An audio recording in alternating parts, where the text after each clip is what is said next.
Hai semuanya, thank you bagi kalian yang sudah mau mengklik video ini. Selamat datang di channel Irano Nandale bagi kamu yang baru.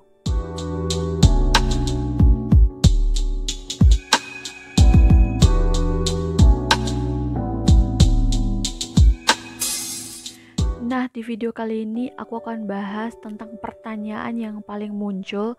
Tapi sebelumnya aku ingin kasih tahu ke kalian dulu bahwa aku bukan orang yang ahli di bidang kekuatan pikiran, tetapi di video-video aku itu aku selalu berusaha tujuanku tuh hanya ingin membagikan apa yang aku alami, apa yang aku pikirkan, dan karena aku tidak sempurna, aku punya banyak salah. Jadi kalau kalian punya pendapat yang berbeda, silakan juga berbagi bersama teman-teman kalian di kolom komentar. Atau kalian punya pendapat tentang kekuatan pikiran, silakan kalian berbagi di kolom komentar supaya aku juga bisa belajar dari kalian.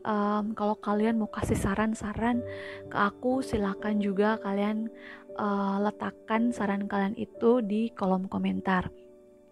Jadi di video kali ini aku akan bahas tentang pertanyaan yang sering muncul, yaitu adalah tentang afirmasi, terutama tentang afirmasi yang spesifik. Kan jadi afirmasi itu kan syarat sebuah afirmasi yang positif itu adalah yang pertama, afirmasi tersebut harus berkalimat harus yang positif. Yang kedua itu afirmasinya harus yang present time, dan yang ketiga itu harus yang spesifik. Jadi ada pertanyaan dari kalian itu yang bertanya, "Kak, kenapa sih afirmasi itu harus yang spesifik? Terus contohnya kayak gimana? Tolong Kakak jelaskan lebih rinci lagi." Jadi ya teman-teman, sebelum aku jelaskan mengenai afirmasi yang spesifik itu, kalian harus tahu dulu afirmasi itu apa. Jadi afirmasi itu adalah kalimat positif atau pesan positif yang tujuannya adalah sebagai penguatan ke alam bawah sadar kita, terus penguatan sesuatu yang kita inginkan gitu. Atau ini menurut aku ya teman-teman, bukan ahlinya. Kalau kalian punya pendapat yang berbeda, kalian boleh tinggalkan di kolom komentar.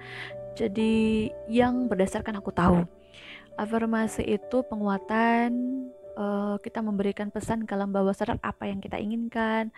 Terus afirmasi itu membantu kita juga untuk berpikir positif, dan afirmasi membantu kita untuk memiliki perasaan yang positif.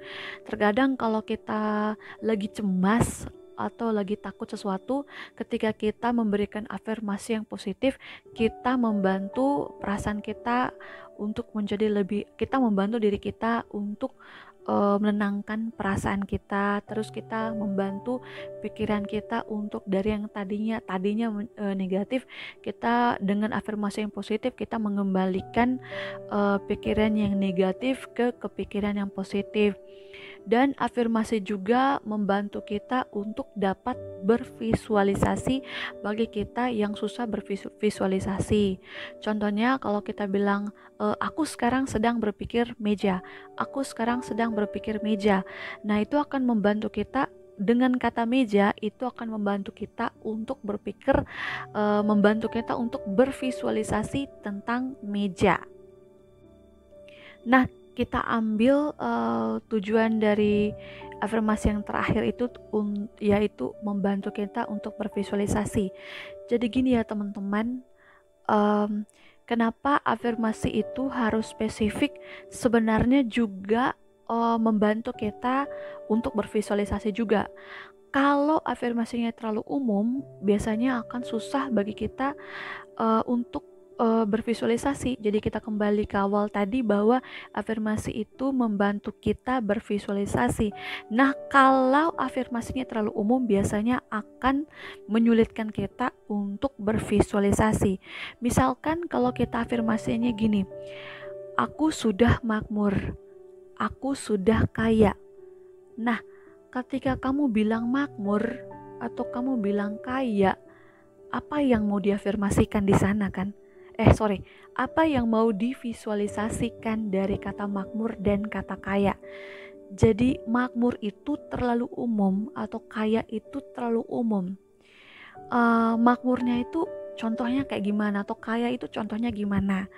Misalkan kalau kamu bilang kaya, tetapi kalau kamu ingin kaya, mari kita perincikan dengan mungkin maksud kamu sebulan kamu penghasilannya 100 juta. Ya, mungkin ya ini kan contoh ya. Kalian punya spesifiknya kayak gimana, ya itu kembali ke kalian. Jadi ini aku kasih contoh. Kalau kalian afirmasinya adalah tentang makmur dan kaya, please spesifiknya, contohnya kita ubah dari saya sudah makmur atau saya sudah kaya menjadi saya sudah mendapatkan uang 100 juta rupiah setiap bulannya, atau saya mendapatkan 100 juta rupiah setiap bulannya, atau saya mendapatkan gaji 100 juta setiap bulannya. Ketika kita menspesifikkan dari makmur atau kaya dengan nominal uang 100 juta, kata uang saja itu sudah pasti akan divisualisasikan bentuk uangnya kayak gini. Kalau 100 juta pasti tebalnya kayak gini gitu, tebal banget kan, sampai nggak bisa dipegang kali ya.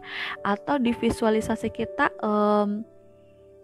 di buku tabungan kita 100 juta gitu, bulan besoknya masuk lagi 100 juta. Nah itu dia yang aku maksud. Atau biasanya kalau ada tuh yang berafirmasi, saya sudah menjadi orang baik. Saya sudah menjadi orang baik. Nah, orang baiknya itu terlalu umum. Kamu mau yang kayak gimana? Baiknya itu dalam hal apa? Misalnya kalau kalian ingin lebih ramah, ya kamu afirmasinya ya, saya sudah menjadi ramah. Terus kamu bayangin kamu lagi senyum sama semua orang gitu.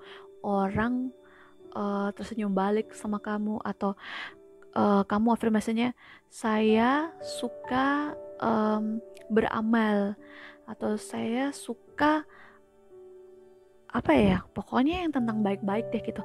Kalau kamu maksudnya baik itu adalah saya suka beramal, kan dengan kata beramal pasti kamu sudah ngevisualisasiin kamu sedang memberikan sesuatu kepada orang lain, entah berupa barang atau berupa uang, sesuai dengan apa yang kamu inginkan.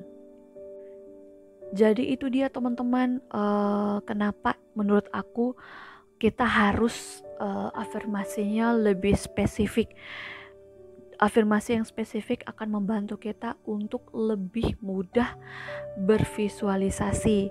Jadi ya teman-teman, bagi kalian yang selalu mengucapkan afirmasi bagi diri kalian sendiri, sebaiknya ya, saran aku, cobalah ubah afirmasi kita itu untuk menjadi lebih spesifik, supaya pesan yang tersebut atau sesuatu yang kita inginkan itu bisa lebih cepat masuk ke alam bawah sadar kita, dan kita juga bisa lebih bervisualisasi, dan afirmasi yang tepat akan membantu kita untuk memiliki perasaan yang lebih positif, misalnya lebih bahagia.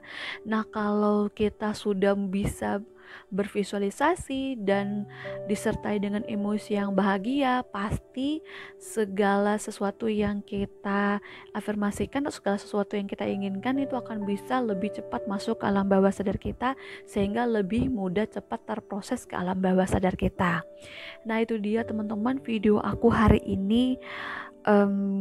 Jika kalian suka dengan video ini, kalian boleh like, kalian juga boleh memberikan komentar kalian tentang pendapat kalian. Kalian boleh berbagi dengan aku di komentar di komentar di bawah ini, dan subscribe bagi kalian yang tertarik dengan kekuatan pikiran. Akhir kata, saya Irono Nandale. Satu pesan aku, jika kalian ingin keajaiban itu terjadi dalam hidup kalian, maka kalian harus percaya bahwa keajaiban itu memang benar-benar ada. Saya Irono Nandale, sampai jumpa di video selanjutnya. Bye.